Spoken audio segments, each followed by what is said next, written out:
Olá, meus amigos, que Deus abençoe a todos. Vocês que têm acompanhado esta live, também o Instagram, que tem se interessado para aprender a palavra de Deus, os interessados em aprender a palavra de Deus. Há aqueles curiosos, há aqueles que vêm para criticar, para censurar, para comentar assuntos que nada tem a ver com o contexto, com o assunto aqui. Essa live que nós fazemos é para tentar ajudar as pessoas que têm sede e fome de justiça, tentar aliviar a sua sede, tentar aliviar a sua necessidade espiritual, porque eu sei que as pessoas têm necessidade de ouvir a palavra de Deus, porque é a palavra de Deus. Quando a pessoa tem esse interesse, tem esse desejo, ela foi escolhida por Deus para se lavar pela palavra, para se purificar com a palavra, para que ela possa vir a dar frutos. Então, para essas pessoas interessadas é que nós estamos trabalhando e graças a Deus, porque Ele tem nos dado a direção, nos ensinado através da sua palavra como nós podemos nos livrar do mal, como nós podemos garantir a nossa salvação, como nós podemos preservar a nossa salvação, que é o bem mais precioso que existe na face da terra. É a nossa salvação. Mas a salvação, ela depende da fé. A fé autêntica, a fé inteligente, a fé que se apoia na palavra de Deus, se apoia nas Sagradas Escrituras. Então, quando uma pessoa se apoia na palavra de Deus e pratica, e obedece, e segue, ela está guardando a sua alma para o encontro com o nosso Senhor Jesus Cristo. Então, falando ainda sobre o Salmo 73, aliás, o Salmo 73, ele é um salmo assim, muito forte, porque ele, quem fala foi um homem de Deus, E esse homem de Deus, ele chega a falar aqui 3 coisas, preste atenção. Logo no início, ele diz assim, com respeito a Deus. Com respeito a Deus, ele fala, verdadeiramente Deus é bom. Então, ele sabia que Deus era bom, era ótimo, excelente, magnífico. Excelente para com Israel. Depois ele fala, e também para com os limpos de coração. Limpos de coração são aquelas pessoas que têm a consciência limpa, lavada, purificada, aquelas pessoas que estão em paz com Deus. Essas são as pessoas limpas de coração. Depois ele fala dele, ele pessoalmente, a opinião dele, a situação dele, testemunho dele, confissão dele. Ele diz assim, quanto a mim, aí ele está falando a respeito dele, quanto a mim, os meus pés quase se desviaram. Os meus pés quase se desviaram. Você veja que era um homem de Deus. Asaf era um homem de Deus. Era um homem de fé. É um homem que conhecia Deus, temente a Deus. Mas, mesmo sendo um homem temente a Deus, ainda assim, conforme ele diz aqui, os meus pés quase se desviaram. Por quê? Quer dizer, ele é um homem de Deus, um profeta. Chega ao ponto de confessar que os pés dele quase se desviaram, é porque era muito forte, muito forte. Os meus pés quase se desviaram. Por que se desviaram? Quase se desviaram. Ele falou, pouco faltou para que escorregassem os meus passos, pois eu tinha inveja dos nécios, quando via a prosperidade dos ímpios. Esse é o grande problema das pessoas, que as pessoas correm, o risco que as pessoas que são tementes a Deus correm, normalmente. Porque mesmo sendo de Deus, a pessoa que é de Deus, eu sou batizado com o Espírito Santo, eu sou de Deus, eu sou fiel na igreja, etc, etc, etc. Graças a Deus. Mas essa sensação que a pessoa tem de segurança,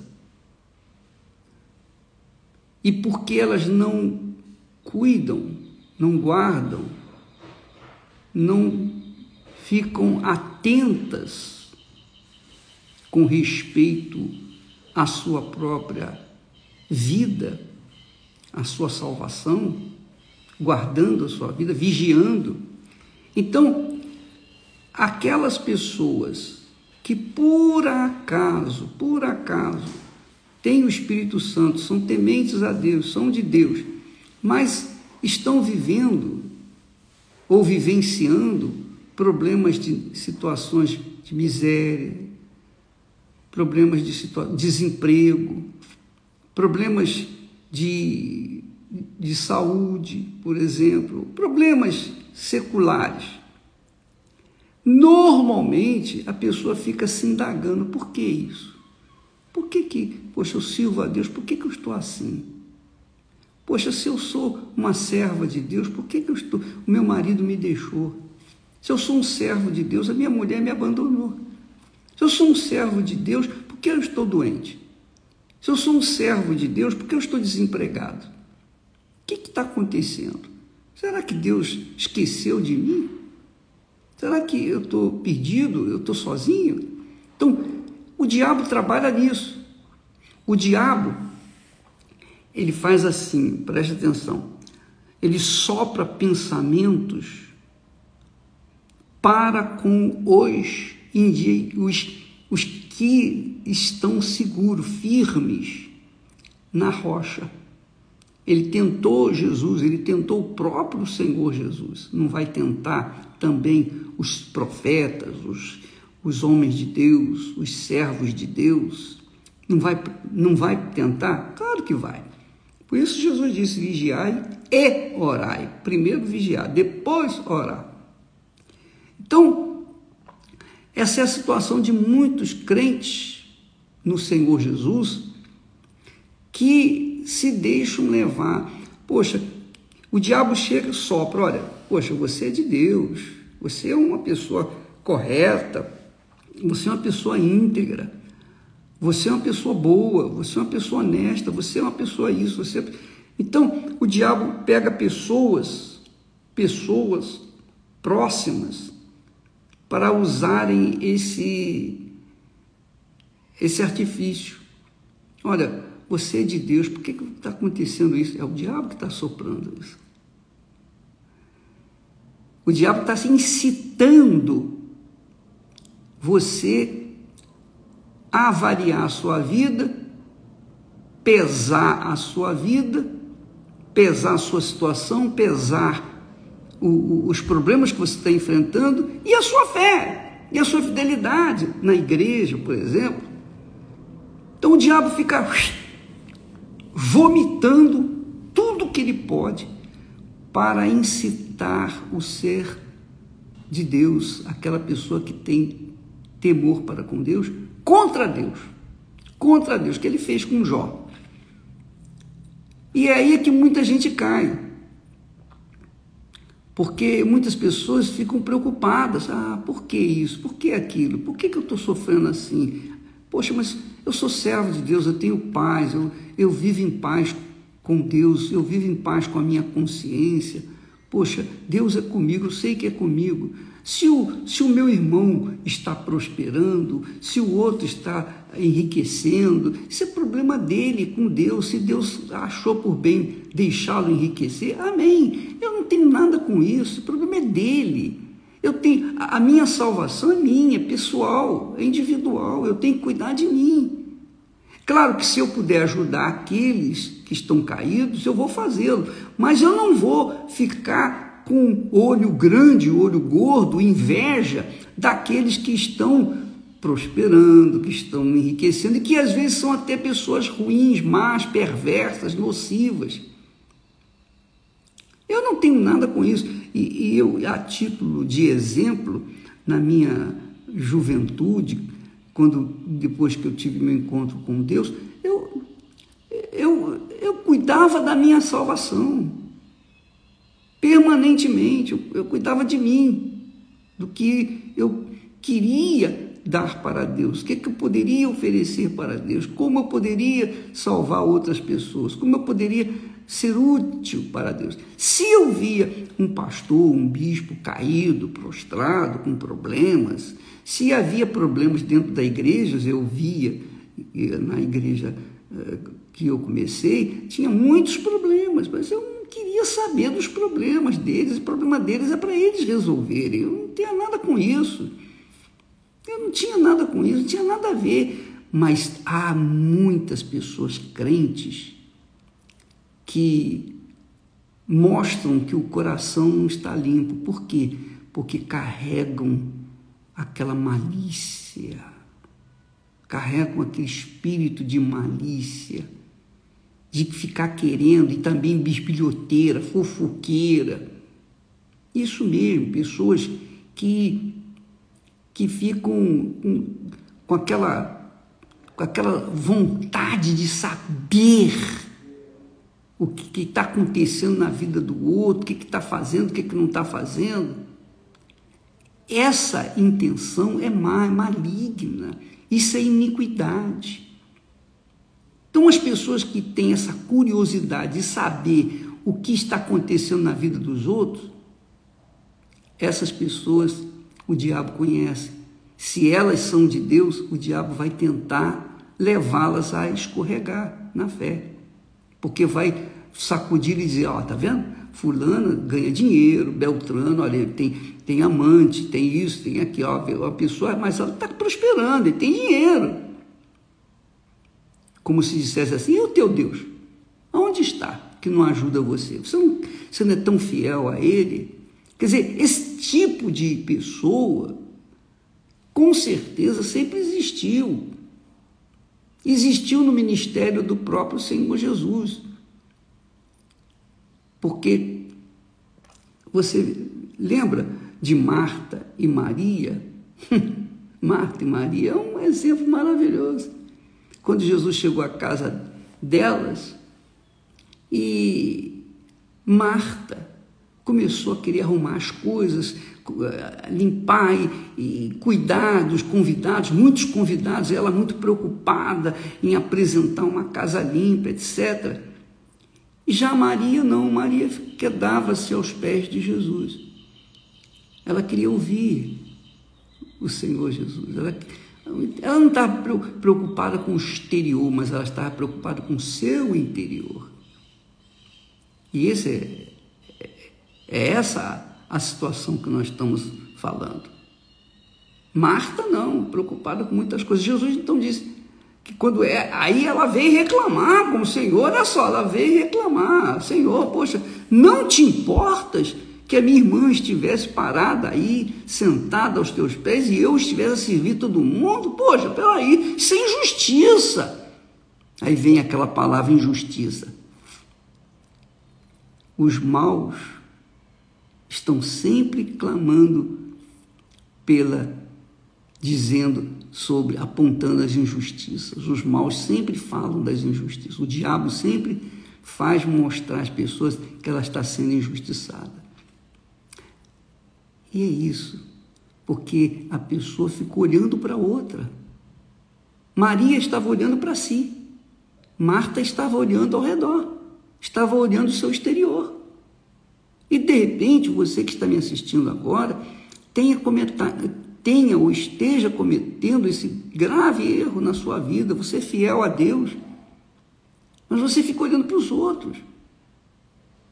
Como é que pode? Como é que pode você olhar para Deus e ao mesmo tempo olhar para a vida dos outros? Não dá, você tem que olhar por si, você tem que cuidar de si, você tem que vigiar a si própria.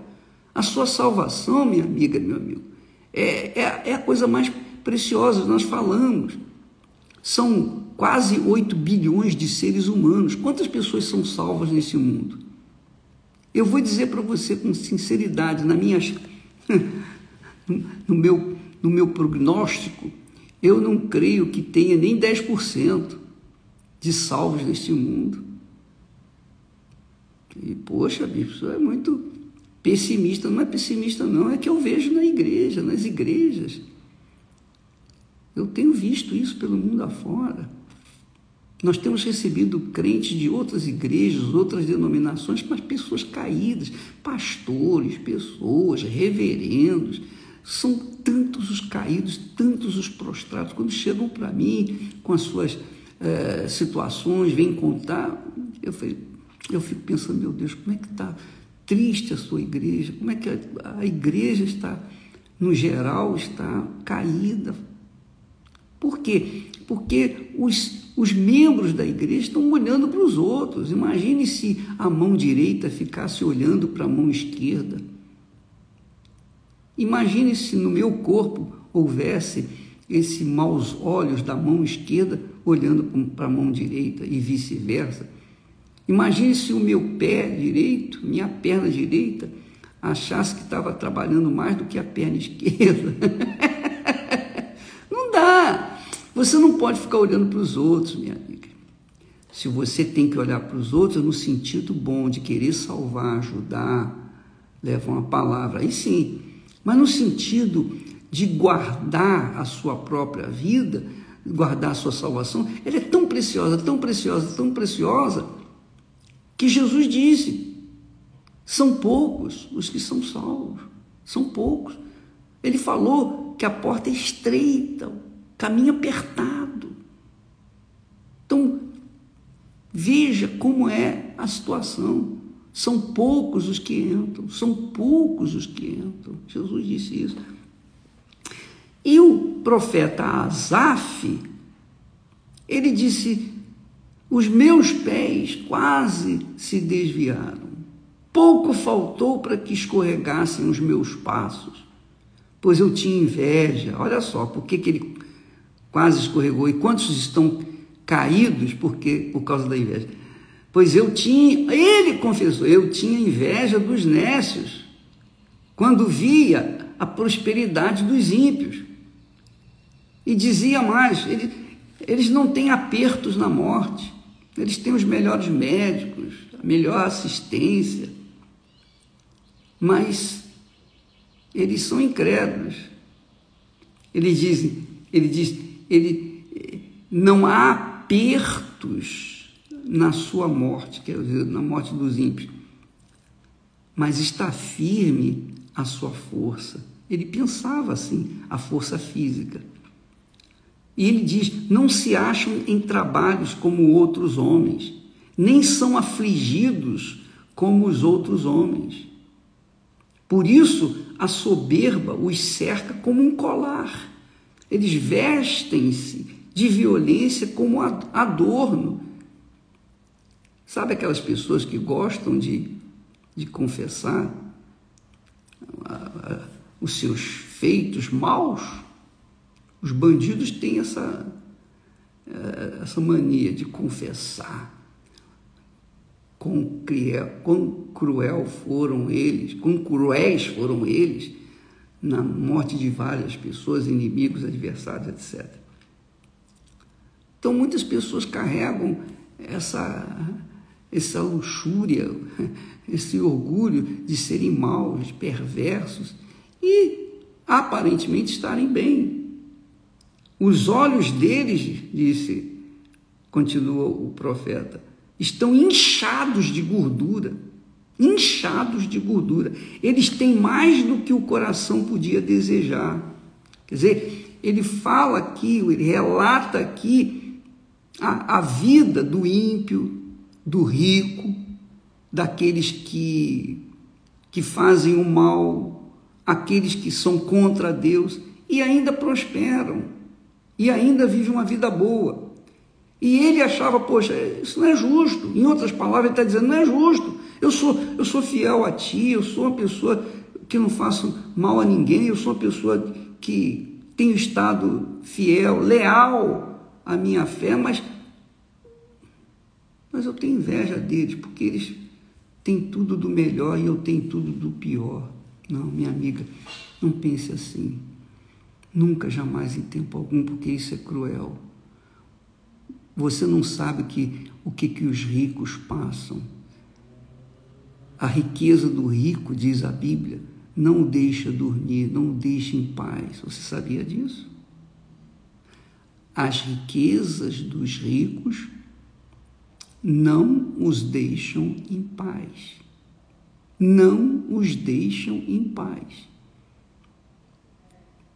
Porque eu falei na semana passada que o bandido-chefe, ele dormia, quando ele dormia, ele tinha um exército em volta dele para guardar o sono dele, porque ele tinha medo. Quando ele dormia com medo, dormia com a metralhadora do lado, mas dormia com medo. Tinha tudo, dinheiro, tinha mulheres, tinha, enfim. Então, assim é a situação dos ímpios. Nenhum ímpio, nenhum pecador, por mais que ostente sua luxúria, sua grandeza, suas glórias desse mundo, tem paz. Se não tiver o Senhor Jesus como o único Senhor e Salvador. É impossível isso. E quando a gente tem o Senhor Jesus como nosso Salvador, o que importa o resto? O que importa o exterior? O que importa que os outros estejam bem e a gente não esteja numa situação social tão boa? Não interessa. A gente não tem que se preocupar com isso. A nossa maior preocupação é manter o coração puro, que essa é a grande vigília que a gente tem que manter 100%. Então eu tenho que ficar vigiando meu coração, meus pensamentos. Eu tenho que ficar vigiando a minha vida, guardando a minha vida para não deixá-la escorregar, para não perdê-la de forma nenhuma. Porque eu uso um ditado muito interessante, que talvez sirva para você. Eu fui salvo há 57 anos atrás. Estou salvo graças a Deus. Estou salvo hoje. Se eu morrer hoje, agora, nesse momento, graças a Deus eu vou feliz da vida. E serei salvo se permanecer fiel, leal até o fim. Então eu fui salvo, estou salvo e serei salvo se permanecer fiel até o fim. Use essa ideia para você não ficar olhando para os outros. Você tem que olhar para si. Não faça igual Marta, que foi censurada por Jesus. Jesus disse: Marta, andas ansiosa, preocupada com muitas coisas, pois Maria escolheu a boa coisa. Você anda se preocupando com muita coisa e ainda fica olhando a vida dos outros. Você tem que olhar para si, guardar a si próprio. Esse é o segredo da salvação. Eu fui, estou e serei salvo, se permanecer fiel até o fim. Então, cada dia que eu venço, cada dia que eu alcanço, continuo na salvação, é uma glória para mim. O amanhã Deus dará, mas eu não vou ficar preocupado com os que caem à minha direita, nem à minha esquerda, porque eu tenho que cuidar da minha própria salvação. Eu não a troco, não coloco em risco, em hipótese alguma, por ninguém, nem por família, nem pelo trabalho, nem por nada nesse mundo, nada. A minha salvação é intocável, por isso eu cuido dela, eu aguardo com todas as forças do meu coração, eu a protejo com tudo que Deus me dá para que assim ela possa ser salva. Então não fique a olhar para os outros, olhe para si próprio. Não seja Marta, seja Maria. Maria escolheu escolheu a boa coisa, e esta escolheu a boa parte, e esta não lhe será tirada. E é isso que eu guardo. Escolher essa boa parte, isso aí chama-se temer ao Senhor. Quando a gente teme a Deus, a gente guarda a nossa salvação. Tá bom? Amanhã vamos falar mais. Deus te abençoe em nome do Senhor Jesus. Amém.